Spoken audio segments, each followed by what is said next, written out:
2019 সালে কানাডিয়ান সরকারের সহায়তায় আমাদের এখানে মানুষের জন্য ফাউন্ডেশন একটি প্রকল্প বাস্তবায়ন করতে আরম্ভ করে, যেটা নাম হলো ওমেন ভয়েস লিডারশিপ।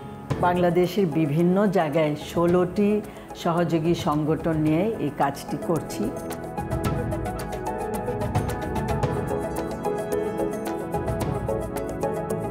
এটার মূল উদ্দেশ্য হলো নারীর সার্বিক অর্থাৎ অর্থনৈতিক, তার রাজনৈতিক, তার সামাজিক ক্ষমতায়ন।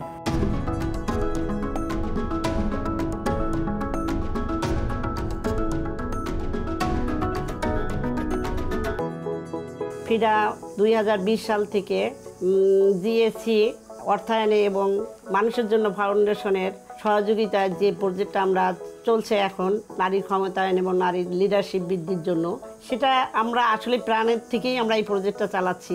আমরা এতদিন যে স্বপ্ন দেখছিলাম যে এইরকম একটা প্রজেক্ট আসলে আমরা কাজ করতে পারবো, সেই স্বপ্নের জায়গা থেকে এই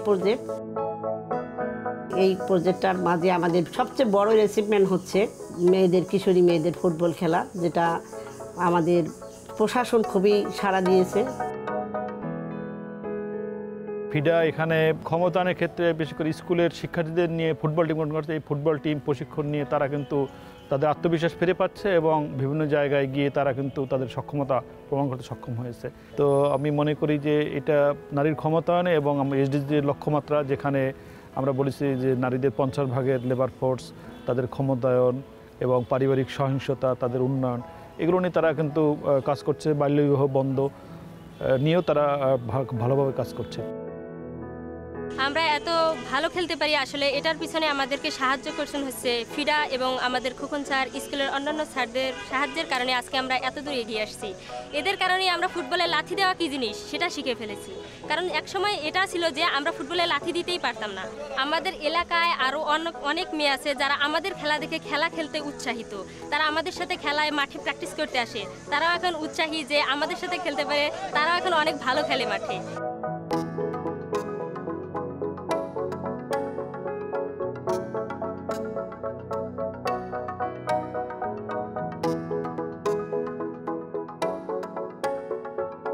ডোর টু ডোর ক্যাম্পেইন করে নিজে সচেতন হয়ে অন্য আরও 5টা মেয়েকে সচেতন করে চলেছি, যেন তারা বাল্যবিবাহ না করে এবং যেন তারা ক্ষতিগ্রস্ত না হয়। আমরা যে দলিত জনগোষ্ঠীর লোক বলে আমরা পিছিয়ে থাকবো না শুধুমাত্র, এটা হয়তোবা আগে অন্য লোকদের কথাবার্তা শুনে আমরা হয়তোবা ভয় পেতাম বা আমাদের মধ্যে ওইরকম কিছু ছিল না, কিন্তু এই সংস্থার সাথে আমরা যুক্ত হতে পেরে তারা আমাদেরকে অনেকটা সাহস জুগিয়েছেন এবং এই যে বাল্যবিবাহ করলে কি কি খারাপ ফলগুলো এই সমস্ত সম্পর্কে তারা আমাদেরকে সুন্দরভাবে বুঝিয়েছেন। সবাই সাবধান হন, সাবধান, ঝড় আসছে, ঝড়।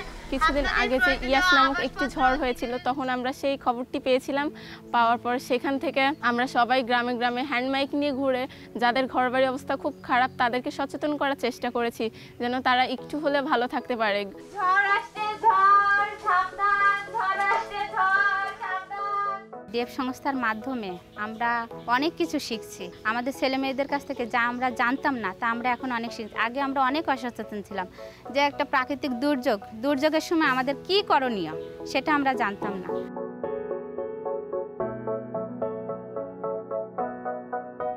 দলিত এম্পাওয়ারমেন্ট ফাউন্ডেশন নিজেদের আর্থিক সহযোগিতা ছাড়াও দেশীয় এবং আন্তর্জাতিক সংগঠনগুলো সহযোগিতা নিয়ে এই কাজগুলো এগিয়ে নিয়েছেন। গ্লোবাল অ্যাফেয়ার্স, কানাডা এবং মানুষের জন্য ফাউন্ডেশন তাদেরকে আর্থিক সহযোগিতা, অন্যান্য সাপোর্ট দিয়ে তাদেরকে কাজ করার সুযোগ করে দিয়েছেন। তালা উপজেলায় 3টি ইউনিয়নে মাত্র তারা কাজ করছেন, অথচ তালায় 12টা ইউনিয়ন রয়েছে, 9টি ইউনিয়ন বাইরে রয়েছে। এই 9টি ইউনিয়ন সহ 12টি ইউনিয়নেই যদি এই কর্মসূচিগুলো চালানো হয় তাহলে আমরা আরও দ্রুত লক্ষ্যমাত্রায় পৌঁছানো সম্ভব হবে এবং পৌঁছাতে পারবো। আশা করছি যে ভবিষ্যতে আমরা এই কাজটা আরও সুন্দরভাবে সামনে এগিয়ে নেব, যেখানে সকল প্রান্তিক নারী এবং কিশোরীদের একটা সুন্দর ভবিষ্যৎ তৈরি হবে এবং সমাজে তারা নিজেদের মর্যাদা প্রতিষ্ঠা করতে পারবে।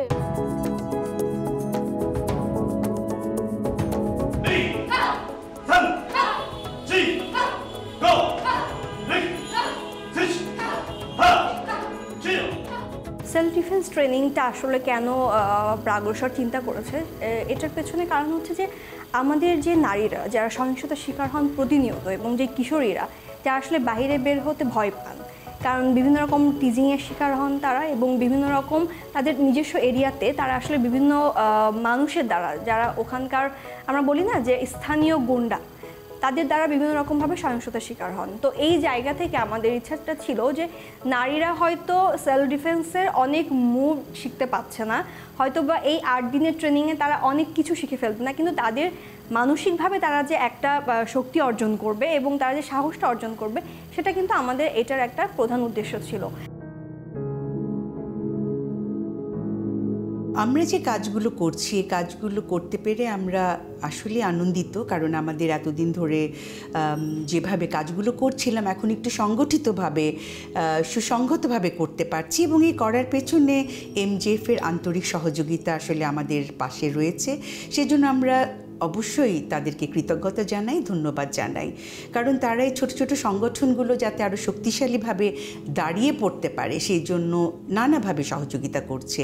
তো সেটা আমাদের জন্য অবশ্যই খুব আনন্দের, কিন্তু আমরা এটাও প্রত্যাশা করি যে আমাদেরকে যদি একটু দীর্ঘ সময় ধরে কাজ করার সুযোগ দেওয়া হয়, তাহলে আমরা আমাদের যে স্বপ্নগুলো আছে এবং তাদের যে স্বপ্নগুলো আছে এবং গ্লোবাল অ্যাফেয়ার্স কানাডার যে স্বপ্নগুলো আছে, আমি সর্বোপরি বাংলাদেশ এবং বিশ্বের নারী পুরুষের সমতার যে লড়াইয়ের আন্দোলনটা আছে তাকে আমরা গতিশীল করতে পারবো।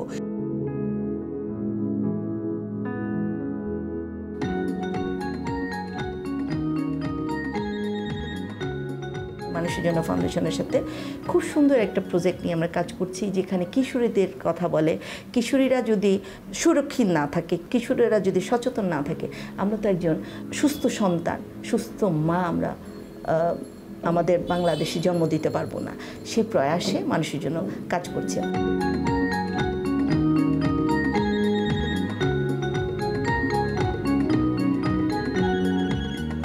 আপনারা জানেন সারা বাংলাদেশের চেয়ে পার্বত্য চট্টগ্রাম একটু ভিন্নতর, কারণ এখানে আদিবাসী আছে, প্রথা আছে, প্রথাগত আইনে নারীদের কোনো অধিকার নেই, কোনো বিবাহ রেজিস্ট্রেশন নাই। বিবাহ রেজিস্ট্রেশন না থাকার কারণে পুরুষরা বহু বিবাহ করছে, সেই কারণে নারী এবং শিশুরা খুব বেশি ভুক্তভোগী। পুরুষ কারবারির পাশাপাশি মহিলা কারবারি অবশ্যই আমাদের দরকার। বান্দরবানে বোমাং সার্কেলের রাজা তিনি পুরুষ, হেডম্যান কারবারি সব পুরুষ। সুতরাং আমরা কারবারি এবং হেডম্যান পদে নারীদেরকে আনার আমরা নেতৃত্ব বিকাশে আমরা চেষ্টা করছি। আরেকটা জিনিস হচ্ছে পথনাটক। পথনাটক হলো সাথে সাথে দেখা যায় মেয়ে একটু বড় হয়েছে, একটু খেয়াল রাখো ওর দিকে। আমি তো সবসময় খেয়াল রাখি, তুমিও একটু জেনারেশন একটু খেয়াল করো না, তাকে খেয়াল করে রাখো। পথনাটকে যেমন যেসব বিষয়গুলি তুলে ধরা হয়, তাদের হলো জনসাধারণের কিশোর কিশোরী এবং অভিভাবকের রিয়াকশনটার সাথে সাথে আমরা দেখতে পাই। আর এটা খুব বেশি মানে আমার কাছে মনে হয়েছে পথনাটকগুলি আরও বেশি বেশি করা উচিত।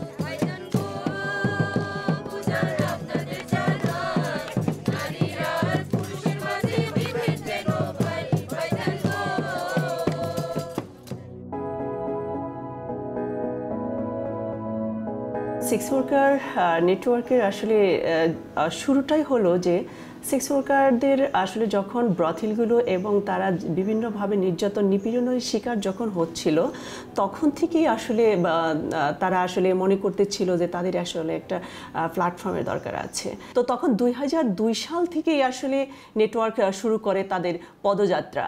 তো এই করে করে এক এক করে করে আসলে এখন নেটওয়ার্কের 29টা সংগঠন, এই 29টা সংগঠনের একটা প্ল্যাটফর্ম হলো sex worker networks of Bangladesh. Sex worker যে বাচ্চা যারা আছে তারা আসলে বিভিন্ন সময় বিভিন্নভাবে আপনার সমাজের মূল স্রোতধারের সাথে ওইভাবে সম্পৃক্ত হতে পারে না। তো আমরা মনে করি যে তাদেরকে যদি আসলে আমরা কিছু একটু আনন্দ দিতে পারি, যে তারা যাতে করে এই সমাজের অন্য শিশুদের মতন করে তারা আসলে বাঁচতে পারে, শিখতে পারে। তো সেই জন্য আমরা চাচ্ছি যে এখানে থেকে তাদের জন্য যদি একটা আর্ট কম্পিটিশনের মধ্যে আমরা নিয়ে আসতে পারি, তাহলে তারা তাদের নিজের মনের মাধুরীতে তাদের ছবিগুলো আর্ট করবে এবং সেই ছবিগুলো থেকেই ফুটে আসে সে আসলে কি বলতে চাচ্ছে।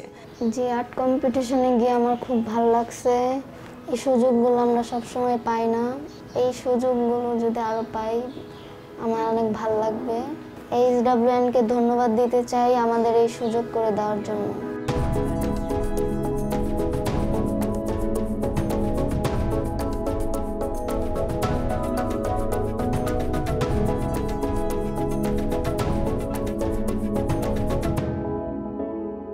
আমি এই ক্যাফে হাউসের ক্যাম্পেইনে এসে একটা বই পেলাম অ্যান্ড বইটা পড়ে আমি জানতে পারলাম যে হিজড়া কি, ট্রান্সজেন্ডার কি। আর এটা পড়ে আমি এতটাই অবাক হই যে আসলে আমি এইসব ব্যাপার আগে জানতামই না। তো এই ক্যাম্পেইনটা অর্গানাইজ করার জন্য সুস্থ জীবনকে অনেক অনেক ধন্যবাদ, কারণ এটা পড়ার পরে আমার হিজড়া বা ট্রান্সজেন্ডার তাদের প্রতি অনেক সম্মানটা আরও অনেক বেশি বেড়ে গেছে।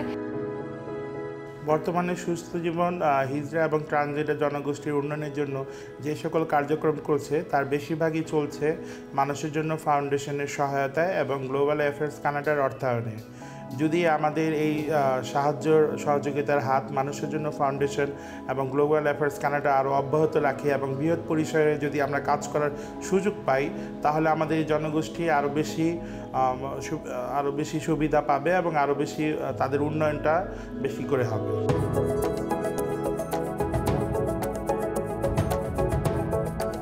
বোমসা অভিবাসীদেরকে নিয়ে কাজ করে, যারা তৃণমূল পর্যায়ের যে নারীরা আছে তাদেরকে নিয়ে। 3 ধরনের লোক, যারা বিদেশে নতুন করে যাবে এবং যারা বিদেশে আছে কর্মরত অবস্থায়, আর যারা ফিরে আসছে এবং তার পরিবার, এই লোকগুলি নিয়ে বোমসা কাজ করে। বোমসা যেই ট্রেনিংগুলি করাইতেছে সেগুলি হলো যেমন তাদের অধিকারের উপরে ট্রেনিং করাইতেছে, লাইফ স্কিল করাইতেছে, ওরিয়েন্টেশন করাইতেছে এবং আমাদের যে পলিসির সাথেও যে আমরা এই নারীদেরকে যুক্ত করতে পারতেছি। প্রত্যেকটা ট্রেনিংয়ের মধ্যে আমরা তাদেরকে যুক্ত করতেছি। প্রত্যেকটা জেলা, উপজেলা, ইউনিয়নগুলিতে আমরা এদেরকে চেয়ারম্যান লেভেল থেকে শুরু করে, এরা তো কাছে যেতে পারতো না, এটা কিন্তু একটা ওদের বড় সুবিধা। আমি বোমচা ট্রেনিংয়ে এসেছি, বোমচা থেকে ট্রেনিং নিয়ে উপকৃত হয়েছি এবং আমি যে বিদেশে যাচ্ছি আমি আশা করব বোমচা ট্রেনিং থেকে সবাই প্রশিক্ষণ নিয়ে বিদেশে যাবেন। এই প্রকল্পটি আমি মনে করি যে খুবই একটি ইউনিক প্রকল্প। আমরা এরকম প্রকল্প আগে বাস্তবায়ন করি নাই। মানুষের জন্য ফাউন্ডেশন নারী ভিত্তিক অনেক প্রকল্প বাস্তবায়ন করে, অর্থাৎ নারীর প্রতি সহিংসতা রোধ করা, নারীর ক্ষমতা নানানভাবে করা, কিন্তু এই প্রকল্পটি একটু ভিন্নধর্মী। নারীবাদী মূল নীতি সামনে রেখে প্রত্যেকটা প্রকল্প ডিজাইন করা, বাস্তবায়ন করা এবং পর্যবেক্ষণ করা, অর্থাৎ মনিটরিং করা। মনিটরিং ইভ্যালুয়েশনের মধ্যেও যেন নারীর মূলনীতি আসে, এটাই আমরা আশা করছি এবং আমি মনে করি, আমি খুব কনফিডেন্সের সঙ্গে বলতে পারি যে এটা আমরা সফলভাবে করতে পারব।